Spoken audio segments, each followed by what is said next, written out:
There was nothing unpredictable about the Prime Minister's speech, and on expected lines, it drew flack from the opposition parties and a pat on the back from the industrialists.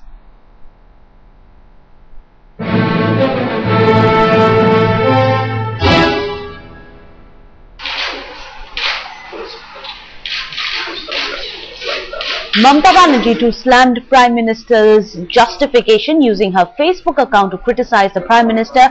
The former UP ally accused the government of misusing power to finish off the aadmi. But India Inc. came out in full strength to hail Prime Minister's Big Bang reforms, calling them a welcome signal to investors and a dramatic push to reverse the nation's economic decline.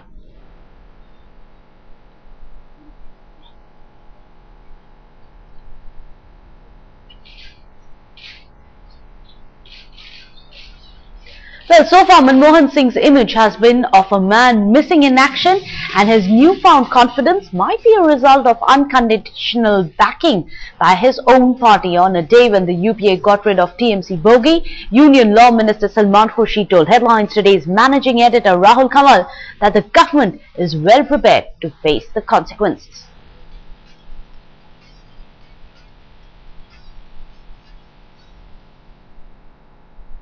Well, joining us now for a perspective is our deputy editor Kartikeya Sharma. Well, Kartikeya, the entire point behind yesterday's press conference, the address that we heard from the Prime Minister, was not to convince the opposition but the Aam Aadmi. Do you think the Janta is now convinced by what our economist Prime Minister had to say? Prime Minister made an overall point, Meghna, and that is that sometimes hard decisions are required, and that is the reason why he compared the present situation with 1991. And I would say the reason is that there has been a generation shift. For example, I was in school when the 1991 reform started, and the mass media would report that our gold has been mortgaged and we don't have enough money to pay our government employees. Now it's more than 19 years. You have a different set of generation with voting rights, and Prime Minister Meghna was concentrating on that set of generation who have not gone through 1991 or perhaps read or felt the pain of opening the economy between 1991 and 1994, but have only read about it. He was reminding them that he had to then take very tough decisions to ensure that we survive next 20 years. And that is why he's trying to give the message to the middle class, same middle class, which is actually a result of the prosperous middle class is the result of what happened in 1991, that pain has to be endured for substantial gain. Now that's one. And yes, there was a feeling, Meghna, that he might pepper his speech with a lot of Aam Aadmi schemes. But Prime Minister, true to his colour, stuck to his guns and not only defended his reforms, but argued that painful reforms are must if we need to survive economically. So I would say that it will reflect in the way he would run his government from now on.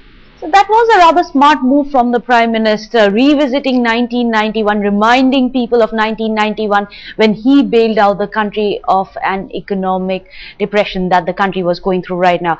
Also, we are joined by our associate editor Atish Srivastava. Atish, Prime Minister Manmohan Singh's defense was predictable, but so was the opposition's slamming the Prime Minister for his rather weak defense. That's what they called it. Well, Meghna, the response which we got from the opposition party was expected. They were never supposed to appreciate Prime Minister. Moment Prime Minister speech got over, we got reactions from BJP and other opposition parties, and they criticized Prime Minister. They said that he justified what he did, and whatever he did is an anti-Aam Aadmi measure. He should have, in fact, said about rollback, but he did not. That is what BJP said, that if you talking about unemployment, and the employment will be generated by multinational, why can't we generate employment in our own country with our own companies? Apart from that, they also said the statement made by Prime Minister on such a trade economy, so that was criticized by BJP, that how can you make such a casual statement? So it was on expected lines. BJP was hopeful that there will be some explanation which will be given by Prime Minister, rather than, instead of giving an explanation, he justified that all the steps taken was good for investment, was good to boost the Indian economy. Well, Atish, thank you for joining us with your perspective.